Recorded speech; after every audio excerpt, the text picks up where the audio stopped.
मैं अविश्वसनीय चुनाव प्रणाली और तंत्र के बारे में आपकी राय क्या है सोच रहा था। भारत में जैसे चुनाव होते हैं उसने मुझे हैरान कर दिया। तो बहुत सारे रोचक किस्से सामने आते हैं। उदाहरण के लिए कोई भी मतदाता मतदान केंद्र से 2 किलोमीटर से अधिक दूर नहीं होना चाहिए। इसकी वजह से भारत के दूर दराज के क्षेत्रों में वोटिंग मशीन ले जाने की कई कहानियां हैं। ये वास्तव में अविश्वसनीय है।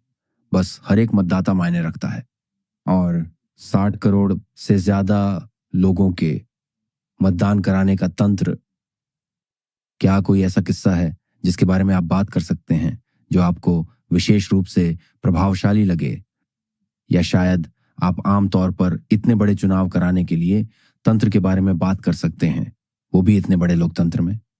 एक तो मैं आपका बहुत आभारी हूँ कि आपने बड़ा ही अच्छा सवाल पूछा है, जो दुनिया में लोकतंत्र में विश्वास रखने वाले लोगों ने जरूर इस जवाब को सुनना चाहिए। कभी कभी चुनाव हार जीत की चर्चा होती है, लेकिन कितने बड़े स्केल पर क्या काम होता है इसकी चर्चा नहीं होती है। अब देखिए, जैसे 2024 का चुनाव, अभी जो लोकसभा को हुआ, 980 मिलियन रजिस्टर्ड वोटर्स, और हर एक का फोटो है, हर एक का पूरा बायोडाटा है। इतना बड़ा डेटा, और ये संख्या उत्तर अमेरिका की आबादी से 2 गुने से भी अधिक है। ये पूरे यूरोपीय संघ की कुल आबादी से ज्यादा है। 980 मिलियन रजिस्टर्ड वोटर में से 646 मिलियन लोग अपने घर से बाहर निकल करके, और मई महीने में मेरे देश में भयंकर गर्मी होती है, कुछ जगह पे 40 डिग्री टेम्परेचर होता है, उन्होंने वोट डाला। और ये वोट डालने वालों की संख्या अमेरिका की कुल आबादी से डबल है। 1 मिलियन से अधिक पोलिंग बूथ जहां पर वोटिंग हो, 1 मिलियन से ज्यादा पोलिंग बूथ, इसमें कितने लोग लगते हैं। मेरे देश में 2500 से ज्यादा पॉलिटिकल पार्टीज हैं। ये आंकड़ा सुन दुनिया के देश के लोगों के लिए आश्चर्य करता है कि ऐसा देश जहाँ 2500 पॉलिटिकल रजिस्टर्ड पॉलिटिकल पार्टियां हैं।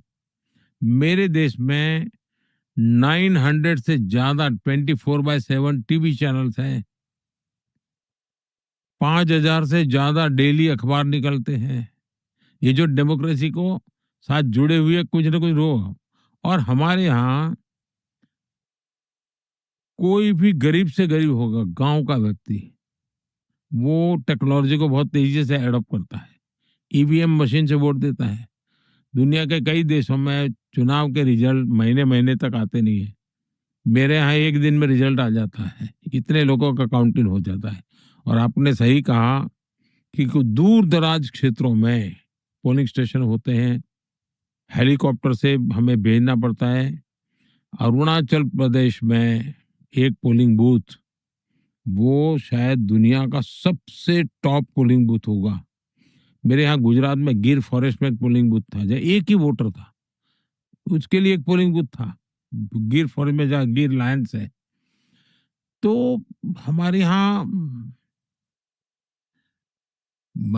कई प्रकार के मैंने कोशिश रहती है कि लोकतंत्र के काम के लिए, डेमोक्रेसी को स्ट्रेंथन करने के लिए कितनी प्रकार से कोशिश की जाए, किया जाए, और हम मतदान के लिए पूरी व्यवस्था हमारी है। और इसलिए मैं तो कहता हूँ कि दुनिया में भारत के एक निष्पक्ष स्वतंत्र इलेक्शन कमीशन ही चुनाव करवाता है, सारे निर्णय वो करता है। ये अपने आप में कितनी बड़ी ब्राइट स्टोरी है कि दुनिया की बड़ी बड़ी यूनिवर्सिटी ने उसका केस स्टडी करना चाहिए, इसके मैनेजमेंट का केस स्टडी करना चाहिए। ये मोटिवेशन का, इतने लोग वोट करते हैं आज, कितना बड़ा पॉलिटिकली अलर्टनेस होगा। इन सारी बातों का एक बहुत बड़ा केस स्टडी करके दुनिया की नई पीढ़ी के सामने रखना चाहिए।